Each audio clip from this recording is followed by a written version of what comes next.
ನಮಸ್ಕಾರ. ನಾವೀಗ ಒಂದು ಎಗ್ ಕರಿ ರೆಸಿಪಿಯನ್ನು ಮಾಡ್ತಾಯಿದ್ದೀವಿ ಹೋಟೆಲ್ ಸ್ಟೈಲು. ಮೊದಲಿಗೆ ಕುದಿಸಿರ್ತಕ್ಕಂಥ ಎಗ್ಗಳನ್ನು ಎಣ್ಣೆಲಿ ಹಾಕಿ ಫ್ರೈ ಮಾಡ್ಕೊಂಡು ಅದಕ್ಕೆ ಸ್ವಲ್ಪ ಖಾರ, ಉಪ್ಪು, ಅರಿಶಿಣವನ್ನು ಹಾಕ್ಕೊಂಡು ಫ್ರೈ ಮಾಡಿಕೊಂಡು ಒಂದು ಪ್ಲೇಟಿಗೆ ಎತ್ತಿಟ್ಕೊಳ್ಳೋಣ.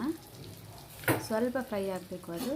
ನಂತರದಲ್ಲಿ ಅದೇ ಎಣ್ಣೆಯಲ್ಲೇ ಮತ್ತೆ ನಾವೇನು ಮಾಡೋಣ ಅಂತ ಅಂದರೆ ಹೆಚ್ಚಿಟ್ಟಿರ್ತಕ್ಕಂಥ ಈರುಳ್ಳಿ,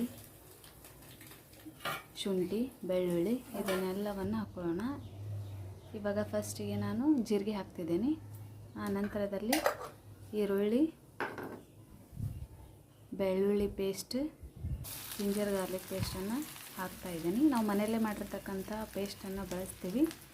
ನೀವು ಹೊರಗಡೆಯಿಂದ ಬೇಕಾದರೆ ತರಬಹುದು. ಅದಾದ ನಂತರ ಸ್ವಲ್ಪ 2 ಹಸಿಮೆಣಸಿನಕಾಯಿ, 2 ಈರುಳ್ಳಿಯನ್ನು ಹಾಕ್ತಾಯಿದ್ದೀನಿ. ಇವಾಗ ಸ್ವಲ್ಪ ಕೈ ಆಡಿಸ್ಕೊಬೇಕು ಅದನ್ನು. ಈರುಳ್ಳಿ ಚೆನ್ನಾಗಿ ಕಲರ್ ಬರಬೇಕು. ನಂತರದಲ್ಲಿ ನಿಮಗೆ ಕಾಣಿಸುತ್ತೆ ಆವಾಗಲೇ ಎಣ್ಣೆ ಎಲ್ಲ ಮೇಲೆ ಬಂದಿರುತ್ತೆ.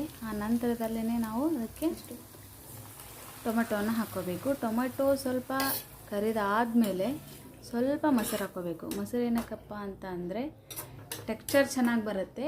ಇವತ್ತು ನಾವು ಮಾಡ್ತಾಯಿರೋ ಎಗ್ ಕರಿಗೆ ಮೊಸರೇ ಸ್ಪೆಷಲ್ ಅಂತ ಹೇಳ್ಬೋದು. ಇದ್ರ ಮೇಲೆ ಸ್ವಲ್ಪ ಅರಿಶಿನ, ಖಾರ, ಉಪ್ಪು, ರುಚಿಗೆ ತಕ್ಕಷ್ಟು ಉಪ್ಪನ್ನು ಹಾಕ್ಕೋಬೇಕು. ಅದು ಸ್ವಲ್ಪ ಕೈ ಆಡಿಸ್ಬೇಕು.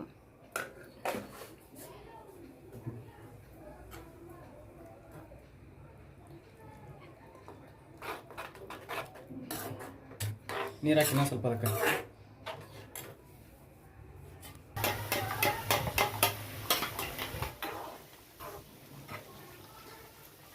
ಇವಾಗ ಚೆನ್ನಾಗಿ ಕುದಿ ಬರ್ತಾ ಇದೆ.